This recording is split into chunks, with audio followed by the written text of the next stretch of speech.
Good evening, everybody. Thank y'all for joining in. We appreciate you. I'm here with Mr. Noah Frazier, a mental health provider in the Phoenix, Arizona area. And if you could, Mr. Frazier, tell us a little bit about yourself. Yes, absolutely. Good evening, and thank you for having me on this on your show. Definitely honor and privileged. Again, my name is Noel Frazier, and I'm a master's licensed social worker in the state of Arizona. I've been practicing mental health now for the past 2 decades. Majority of my experience has been with children, youth, and families. And currently, in my position, I am a full-time high school social worker. Part-time, I also do telehealth in private practice and also for mental health agency providing individual and family counseling for adolescents and young adults. Great, awesome. Thank you for that there. And since you're with the schools, we're going to try to set our focus around the schools today and going to kick it right off. We know we had this big worldwide event about 4 or 5 years ago called COVID, and I know you've been in the schools for a while. What I wanted to kind of start off with, if we can let the parents know, what transitions and what different things have you seen since COVID coming in? And if you could also wrap that up with is it good? Do you think it will return to pre-COVID status, or are we forever changed? I think that society and community, we are forever changed. The question is that forever change in going is more of a positive or negative? And we have to look at it from a strength-based perspective, from a positive, right? So what we learned was that a lot of services can be offered through telehealth and through virtual, as this platform that we see here now. So we have saw a shift in schools being more of hybrid models, right? Because what we learned was that traditionally, students learn differently. And if we provide them with a hybrid or different forms of receiving education and learning, then we can see improvement in engagement and graduation rates. Wow. So for from the positive perspective, the change is that all students now, at least within the school district I work for, all have laptops. They carry them, they have them in the schools, even though they have that teacher right in front of them, they still are able to interact and do their academics partially online through the laptops as well. So it's another way of communication. It's hitting those different generations that are now very tech savvy, whereas our generations and above are not so much tech savvy. We relied on the handwrittens and the physical contact and the verbal communication. Now a lot of it is through our technology. Okay. Awesome. The next question that I kind of wanted to bring up, keeping in line with COVID, is what is the greatest challenge you've seen since COVID? I would say there's a certain level of trauma that our students have experienced since coming back from the bounce back from the pandemic, and the trauma in the sense of not being able to leave their homes, the decrease in socialization, the interaction. Human nature, we need that physical interaction with one another. We need to be able to have that constant dialogue and face to face. So there was a certain level of trauma, which then exacerbated any symptoms or underlying behaviors that were associated with anxiety, depression. So we saw an increase in anxiety, an increase in depression. Unfortunately, not all of the homes are stable environments. So a lot of times our students' way out or stress relievers were coming to school. Their sense of safety and security was coming to school. So when they were no longer able to get that break and come to school to maybe, even if it's to get the meals, to have that positive adult interaction and support, that was taken away from them. So I would say there was an increase in trauma responses, an increase in anxiety, and an increase in depression. Wow. Wow, that says a lot. And that kind of took up the next question I had, where since and how things change. So the increase in trauma responses and increase in anxiety, and you talked about depression. With those being some of the things that happen, what are some of the biggest things that are causing those in today's environment? That's causing what? That's causing the newfound trauma responses. Because now that COVID's over and we've had about 4 years gone by, what are you seeing that's causing those newfound? What are kids facing now today that's also contributing that since that COVID is passed? I would say it's the social media is a huge challenge since COVID, because yes, we do have these hybrid models. Teachers are using different online platforms, which are allowing students to use their cell phones if they have it. So the cell phone is a huge distraction, the social media, because what's happening is that the bullying and the immediate information, right, that is at hand, everything from how to complete suicide. These are things that our students and youth have immediate access to if they're not being properly monitored and the conversations are not being held and had at home with the guardians or the parents. So the challenges is the social media, the influence, the negative influence from social media, and then the distraction of the social media and the platforms are causing an increase in anxiety, online bullying, sexting, sexual harassment.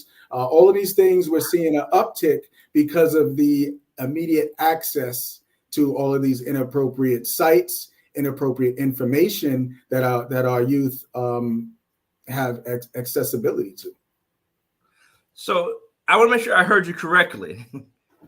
You mentioned that kids have access to how to complete suicides? Yes. You can Google it.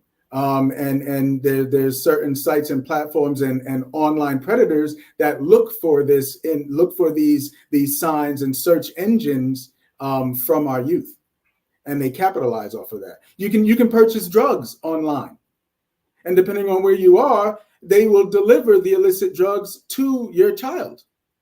So again, being aware and having constant dialogue with your children, and also, if you can, blocking what their access is, letting them know I'm checking your messages.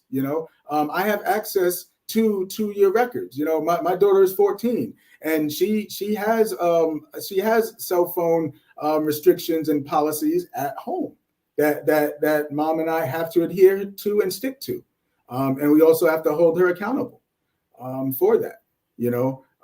So that she's aware that we can take her phone at any time and we will look through it at any time.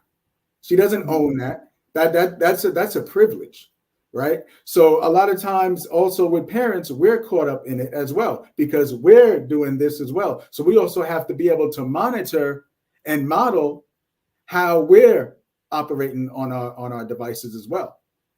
So we have to model those behaviors and expectations that we hold our kids accountable to. We also have to do that as well.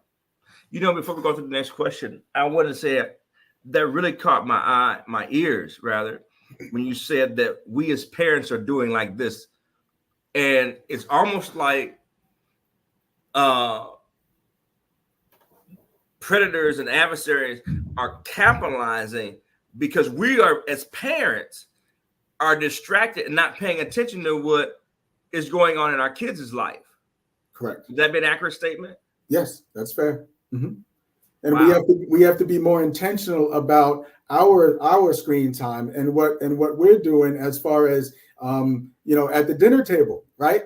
No cell phones at the dinner table. That's our rule. If our daughter forgets and she has it, she has it. It's lost for the rest of that night, or whenever she has to turn it in, because we have to hold them accountable. We have to stick to it. Same with us. If we're telling them to not have the cell phone at the table, we should not have ours at the table.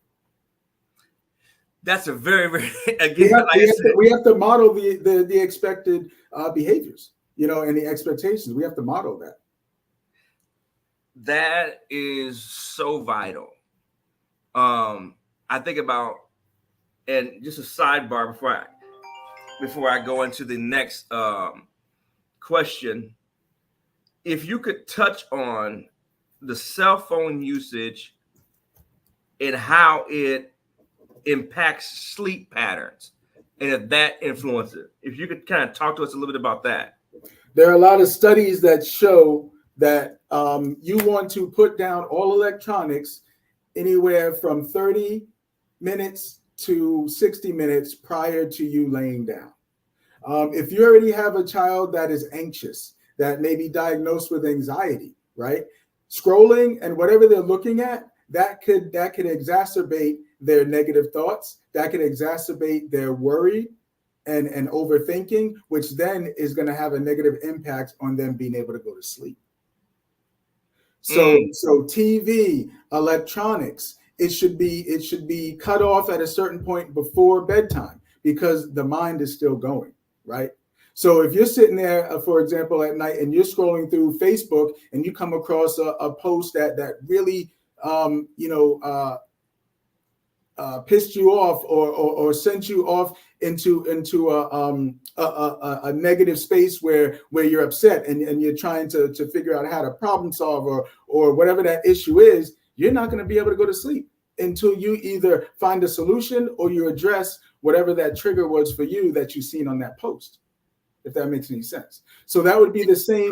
That would be the same concept with an adolescent whose brain is not fully developed yet, but has all of this information and input coming to them at once. So if they're already on edge, already has the thoughts of impending doom, already worried about life stressors, right? So if you're looking at something that's gonna continue to trigger that, how do you expect them to go to sleep? So the sleep routine and sleep and preparing for sleep is huge. Brushing your teeth, doing some mindfulness, maybe it's reading or a mindfulness activity or some type of stress reduction activity or intervention before going to sleep will help to calm the body, to calm the mind, to be able to have a peaceful sleep. Just like the idea of for me, I make sure that I don't go to bed angry. If I had an issue or conflict with my wife, I have to make sure that is addressed and mended prior to going to sleep. You don't want to go to sleep angry. So it should be the same concept with your children. You want to make sure that it's positive information, positive images are gonna be incorporated into their mind and body prior to laying down. So cutting off the cell phone, cutting off television 30 to 60 minutes prior to going to bed will help tremendously. So, and just one last question on that there. Would you recommend that in doing that, the parents engage in some type of if I could use the phrase soft activity to kind of wind down the parents before they go to bed? The parents have some type of thing that's peaceful before they go to sleep. Absolutely. I mean, it's something as simple as praying together as a family before bedtime. That would be a prime example. Wow. It's setting the tone, reflecting on the day, giving thanks for the day and asking the creator, a higher power, for a peaceful sleep and for the next day to be a better day. Right. So doing that as a family, as a collective, not only will that strengthen the family bond, but it will also help set the tone for a peaceful night's sleep, with good prayers, good thoughts. And that's just an example, but for each family, it's different. So I encourage families to be intentional about it and be creative and do what works for you, that works for your family dynamic and your family unit. What one aspect or approach may not be a good fit for another family, you know. So you have to figure that out, and collectively as a family, what could be that go to bed routine. Got it. And consistency, you know. We always talk about time, and we don't have enough time to do this or enough time to go to the gym. You got to make the time. You have to be intentional. You have to make the time. You know, it's almost like we could do a whole hour on bedtime routines. Maybe we may have to come back and talk about that. So my next question I wanted to talk about was, we've talked about the anxiety and the trouble and getting together before bed. We know that there's a difference, and you correct me if I'm wrong. There's a difference in the 9th grade mentality versus a 12th grade mentality. Absolutely. So if you could talk a little bit about the differences between the 9th grader and the 12th grader, and then how challenges look different in them, so that our parents could probably recognize the differences in the behaviors. If we keep on the track with post-COVID, every ninth through 12th grader is technically a year and a half behind, and not only academically but socially and emotionally, because they didn't have that peer interaction. They didn't have that positive adult interaction that they normally would on a day-to-day physically going to school. So we also have to look at 8th grader. They're coming in still as middle schoolers. They still have a middle school mentality. So if that transition wasn't already happening, or they're coming from a small campus and then going right to a comprehensive campus with now potentially young adults, their mind has not shifted yet to that high school mentality. So they're still in middle school mode. So our incoming freshmen are still operating under the guises of an 8th grader. So that right there is a challenge that schools, systems, and staff and parents should be aware of, and preparing your incoming freshman or freshman to the best of your ability to prepare them for all the social and emotional changes and challenges that they're gonna encounter. So the difference is the maturity level, of course, and their goals. Their mindset is different. A senior is more focused on graduating and I'm about to be 18. What am I doing? What am I going to do next? Some seniors already have it figured out. Others have no clue. So they're thinking about their next phase, which is young adulthood. The freshman is thinking about, how am I going to survive in this new world called high school? So it goes back to the peer pressure. Substance use is a big factor, and a big factor, as well as a distraction and negative influence.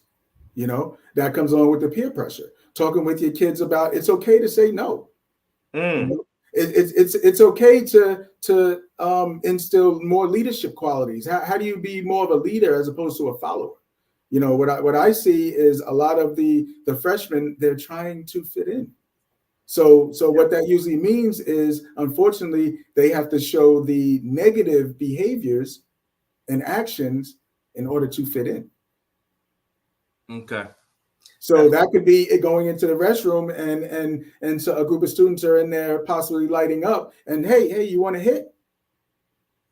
That little freshman, if they're trying to fit in or feel that peer pressure, even if it's just a question, they may say yeah, or they're more entitled to engage as opposed to saying no or ignoring and walking out.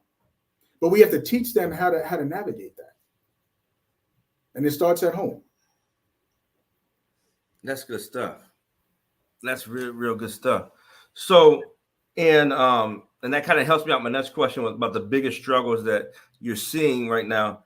And one of the things that you said was substance abuse and peer pressure, and them going into that restroom and taking that.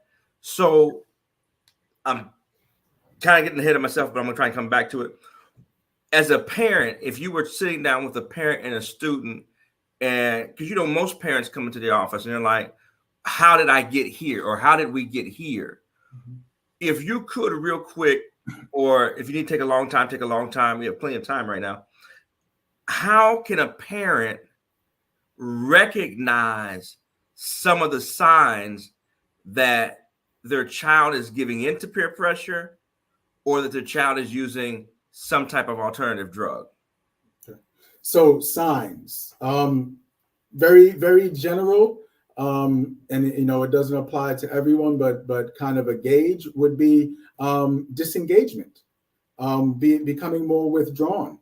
Of course, it's hard. Again, it's hard to gauge. My daughter is 14. She's always in a room, and she's always in a room. What? On the phone, right? So I'm constantly going in there, checking, seeing what's going on, even having to say, hey, you need to take a break. It's time to take a break from that phone. But being withdrawn, poor grades. If your child is an A, B, straight A student, and you start to see a decline, that would be a red flag. The lack of being interested in things that normally brought them joy or they were interested in. Let's say whether it's band, playing sports, and it's no, I don't want to do that anymore. And again, maybe that being too cool, that type of thing. So lack of interest in things that they normally have interest in, being withdrawn from family, friends, school, poor attendance in school, decrease in grades. All of these are signs. If they typically had a good sleep pattern, if their sleep schedule is off, if they're not sleeping well, if they're not eating. And ways to address that is asking questions, checking in with your child on a regular basis, on a daily basis. One of the things that I challenge my kids is with, how was school today? Good, fine, that's it. I said, and my response is, what was good? What was fine about your day? Don't just tell me good.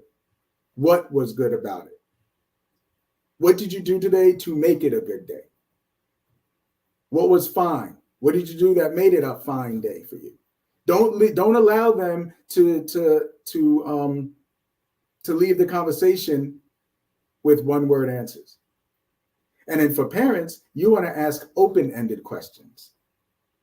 Instead of how was your day, right? Which they can answer with good or fine. It's, what did you do today? What did you learn? So that requires more dialogue.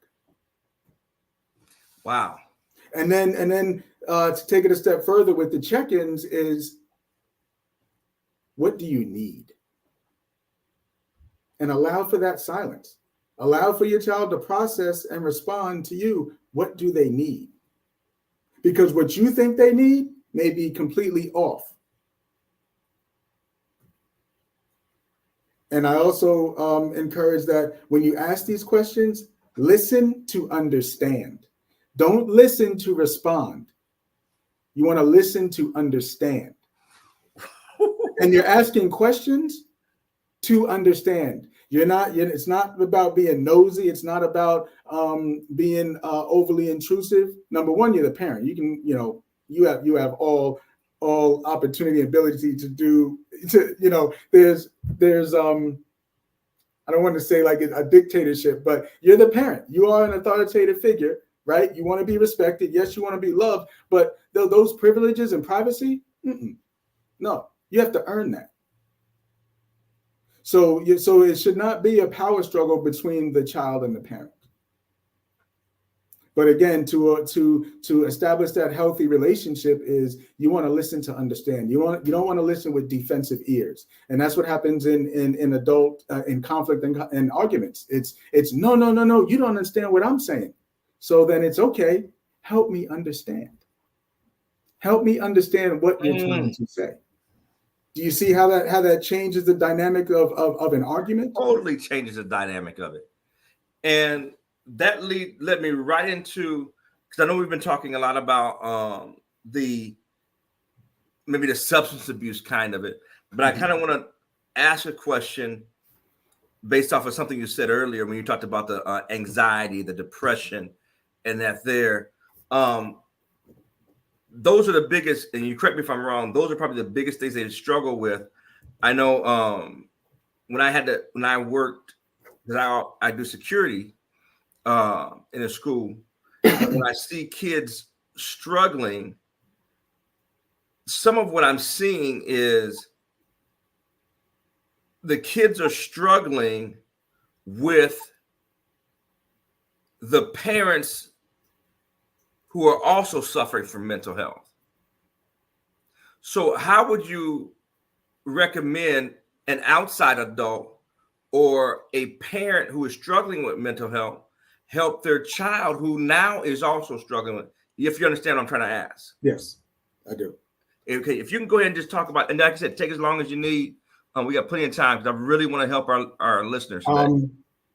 One term that I would encourage followers and viewers to just Google and do your own research and have a better understanding is psychoeducation.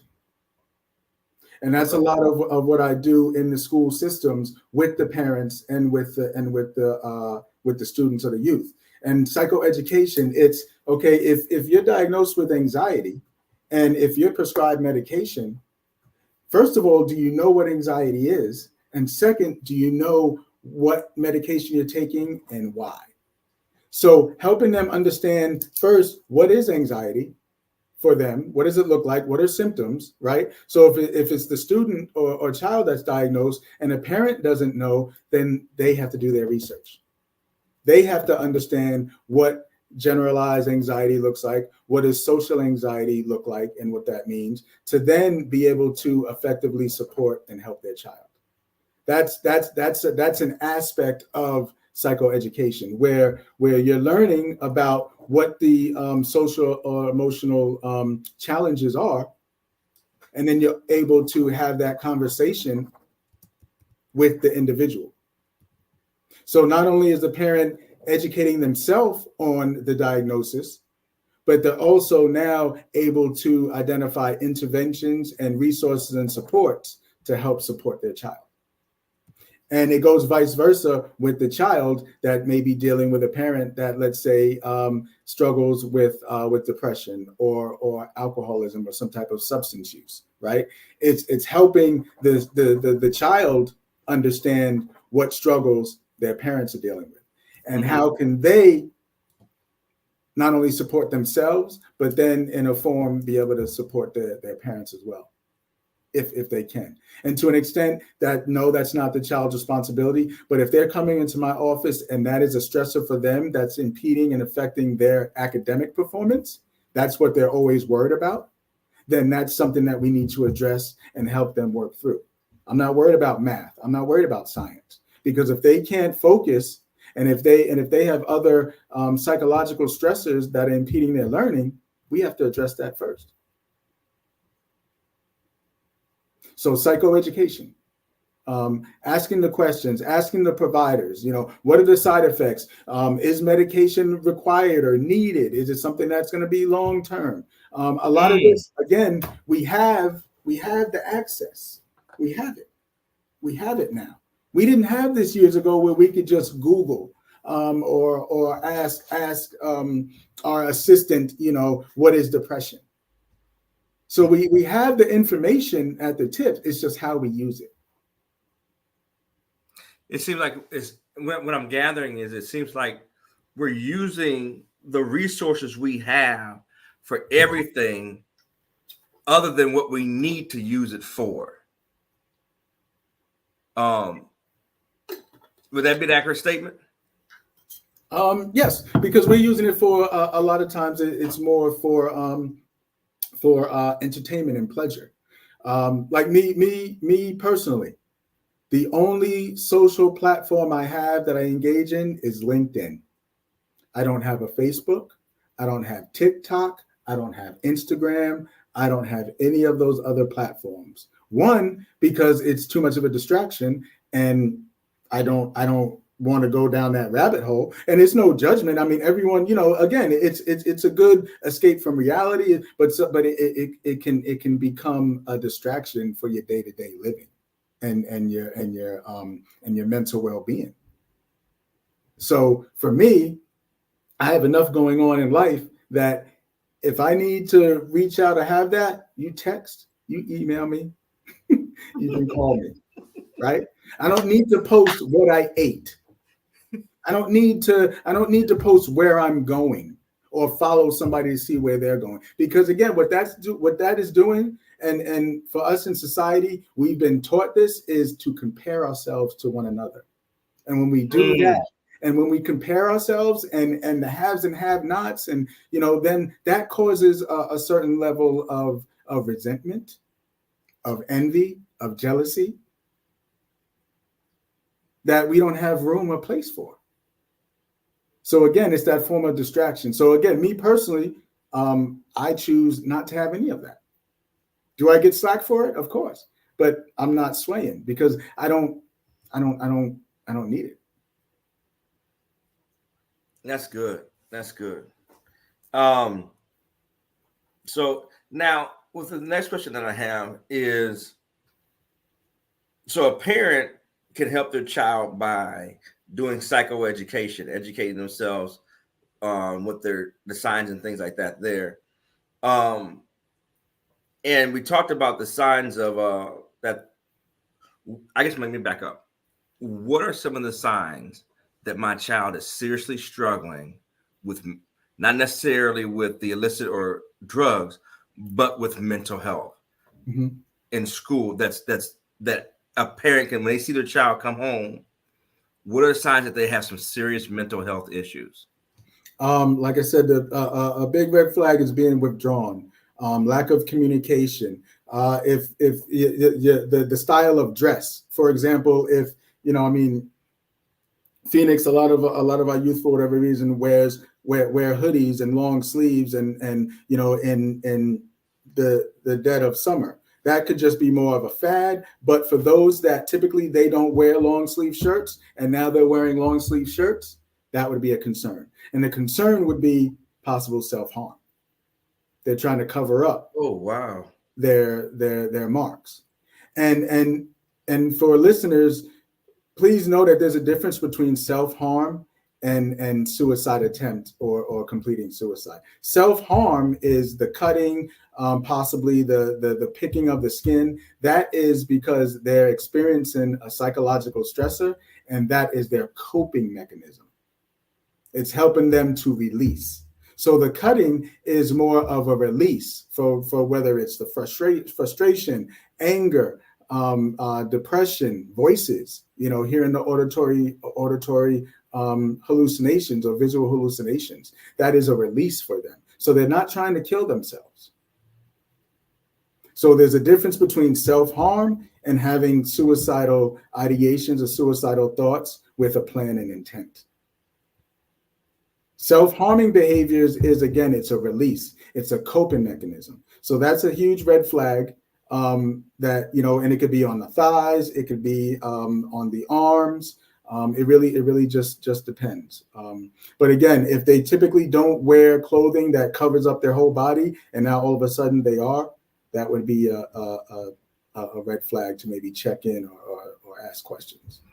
So I may have missed it, but can you mention at what point does it go from self-harm to suicide? You have to ask that question. And the big thing with that is you don't beat around the bush. It's not vague. It's, are you having thoughts of killing yourself? Because if you say, are you having thoughts of harming yourself? That's different. And if the answer is yes, it's, do you have a plan? And if the answer is yes, then it's okay. I would say it's time to, bring in some professionals. Maybe now you're assessing for safety, because if they have a plan, that plan could be that day.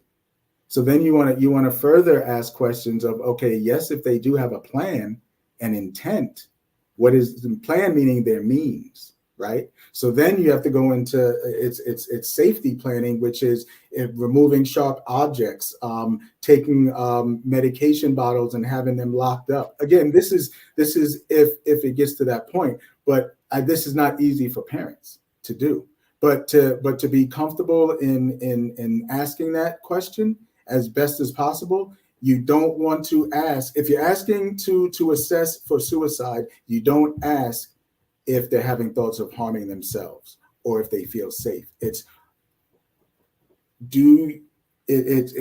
are you, or do you have thoughts of killing yourself?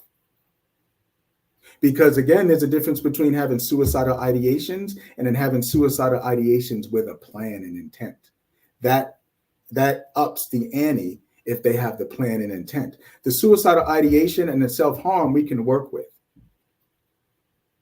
right? That can be addressed in a less immediate emergent, like 911 situation. But if they are having suicidal thoughts, they do have a plan and intent, that's immediate. Bringing in mental health professionals, going in for an evaluation, taking them to their pediatrician or to a children's hospital for an evaluation for stabilization. And it is scary, very much, for parents. But again, would you rather them be uncomfortable in a structured, supervised, safe environment? Or do you take that chance of telling them, okay, you'll be all right, we'll get through this, good night. And then the next morning you come and your child is not breathing. Wow. So that's the reality. And it is a fine line. So you have to, one, take it very seriously, and you listen to your child. If they're telling you this, and especially if they're asking for help, that's one of the barriers that we see here in schools, is that the parents are dismissive and they don't think that the issue is to the extent that it is. But if your child is telling you that they do not feel safe and they're having suicidal thoughts and they have some intent, they wrote it out or they did research, that requires some immediate attention and intervention. You don't sleep on it. Wow. And you kind of rolled into my next question. I'm gonna give you a situation. You just kind of elaborate. And like I said, take whatever time you need to talk about it. But this is good stuff. It's good stuff. I'm a parent. School calls, and they say, "Hey, your kid is having a mental health breakdown. They're in XYZ office, and we need you to come to school." Can you kind of walk a parent through what they should be doing while they're on their way to the school?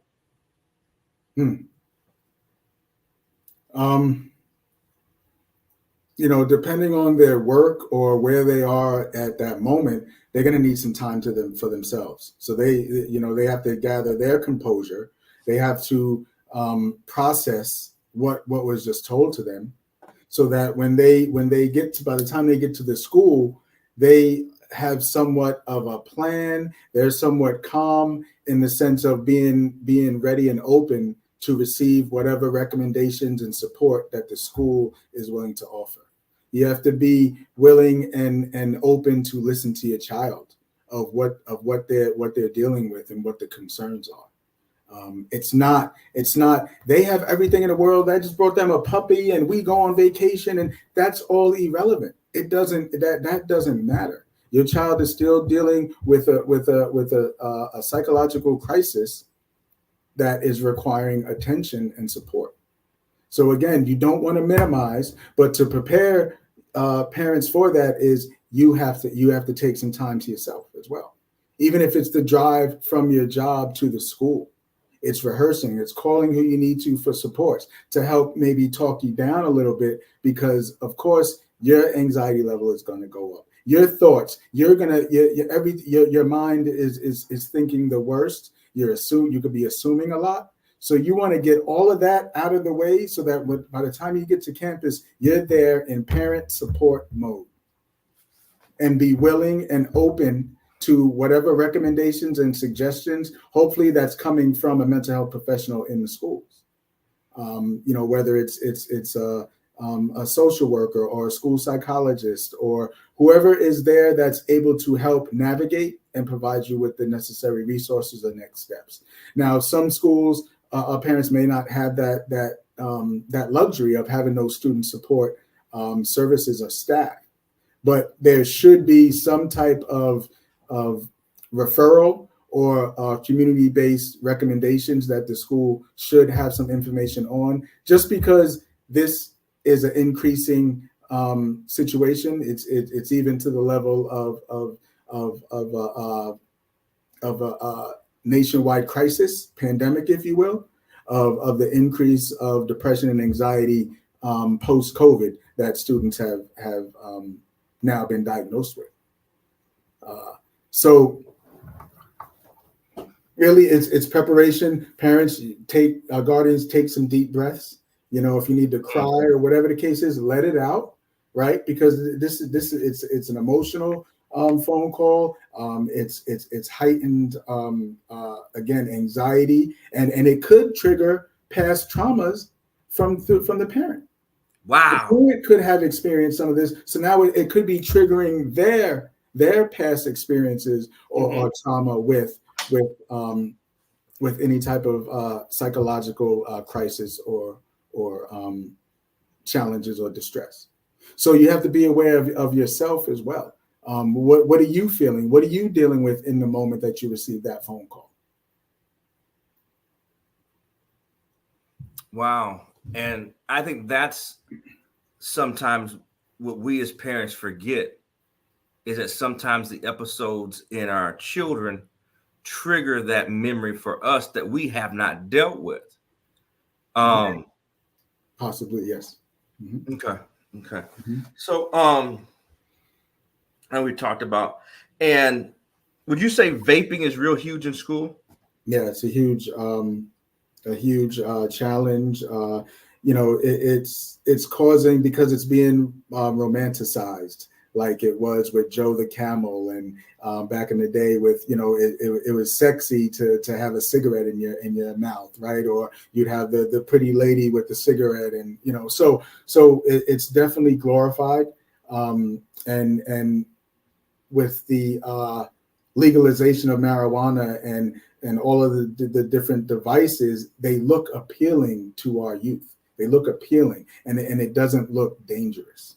So that's also a factor as why we see the increase in use. It's the accessibility, the legalization of it, and also with parents indulging, which they have every right to, in a safe manner. But then you have to be cognizant and aware of where do you leave your paraphernalia? Where do you, because kids are taking it from their parents or from the home and bringing it to school without the parents' knowledge. So we have to also take responsibility in that, as well as if we are adult responsible users for, again, no judgment, but we have to make sure that we are keeping it away from our kids as far as the access, because they already have the access. They can go to the smoke shops, and unfortunately, the owners do not care about age. They care about the sales. And if your child looks of age, they're not going to be caught. That's just the reality. When you mention that, I think a lot of us think about the laws that are written, and the one thing we can never regulate is the heart of a man. That is something that can't be regulated. And like you said, most of these business owners only care about the sale. They don't care about the age until the state does a sting. Then they care about the age. Correct. Other than that, they don't care about the age. They want the sale. They want to keep making money with the kid. And just kind of, I know we're kind of winding down here. the one thing that I would like for you to touch on and let parents know, I know you deal in schools, is what kinds of resources are available to parents if they're having struggles with their child, at the school or outside the school. What kinds, if you can kind of touch on the resources that are available for these parents? That definitely varies state to state, city to city. But for starters, from the school system, which, you know, in the school setting, as a parent, what you want to inquire and ask about is any prevention-like programs. Is there a school social worker on site? A lot of times the school academic counselors, they're trained to deal with social and emotional challenges, maybe not on the level of a mental health professional, like a licensed or a social worker or a school psychologist, but they are the first line of defense and support when it comes to social and emotional learning and social emotional interventions and supports would be the school counselor. So you have your school counselors, you have your school social workers, you have the school psychologists they focus a lot more on testing, but they can help and provide the resources. And what that would come from is from the ESS department or your special education department. So no, your child might not have an IEP or a special individualized plan, but that department can still provide community-based resources and identify school supports that provide resources to all students, the general population, as opposed to just those students that receive exceptional student services or ESS services. So you have your school counselor, possible school social workers. If you have a community liaison, or these are student support staff. So any type of student support staff, which is non-teaching staff, if you will, that provide that social emotional support, resources if it has to do with food, toiletries, stuff like that. These are all support services staff that can help provide and give those protective factors and resources to a student that's in need. So it's really just going in and asking that question. What student support services or resources do you have available for students that experience social and emotional challenges? Something like that. And then doing your own research, looking for what general mental health services and agencies are in your area, specifically that work with adolescents or young adults. What resources are available within your community. And again, mental health has become huge in school systems nationwide. They're increasing hiring social workers and mental health professionals in the school system, in the school setting. So it shouldn't be far-fetched if you go to a school and ask what types of social emotional supports are available on campus, they should be able to give you a nice little rundown now. Because of coming out of COVID, still dealing with that, but then the increase of depression, increase of anxiety, increase in PTSD in our youth. You just mentioned something here that I don't think we really touched on, but if you can take a couple minutes and tell us more about that, and that is what things that are causing the PTSD in children, because a lot of times when we think of PTSD, we think of adults, we think of military vets, police officers, government officials, or something like that. But if you can touch on that real quick, on the PTSD that's hitting and it's inside our schools, what things could be causing it and what that looks like. Right. So yes, you're right. PTSD, the term, the research, a lot of the data has derived from our military. Our service members and dealing with in combat. But from a civilian perspective, post-traumatic stress disorder, that could be from domestic violence in the home. It could be being removed from the home and being placed in whether it's state custody or with another family member due to whatever was going on in the home to be removed. So being removed from the home is a traumatic event or experience. Witnessing or being a victim of domestic violence or child abuse, neglect could trigger a diagnosis of PTSD. Being in a horrific accident, witnessing a murder or witnessing a tragic accident. These are all lived experiences that can cause trauma in a child's life. So it's really subjective. It depends on what that individual has experienced and went through.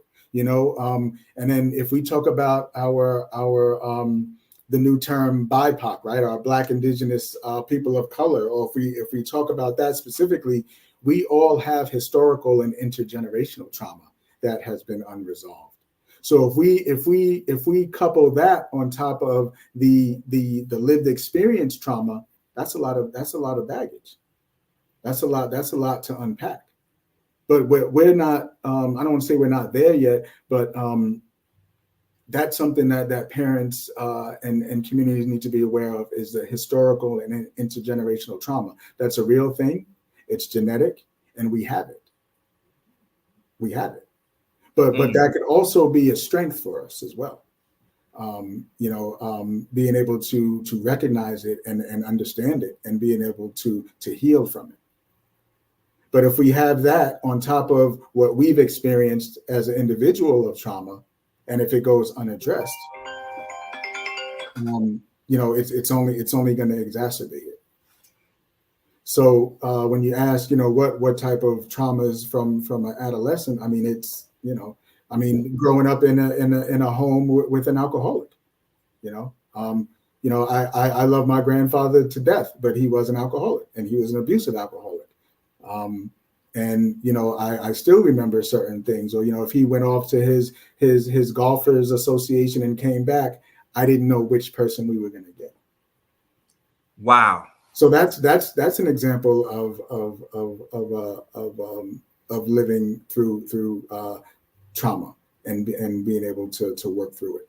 So it really just depends on the family dynamic and what that individual has experienced to determine what level of trauma they have endured. Trauma comes in a lot of different shapes, forms, and experiences. And that's very interesting, because a lot of times when you were talking, I was just thinking about the fact of the phrase that you used. You didn't know which person was going to come home when he went away. That's a very scary thought for a child. Mm-hmm. And when we think about the abuse, those things are very, very serious for children. And one last thing, correct me if I'm wrong,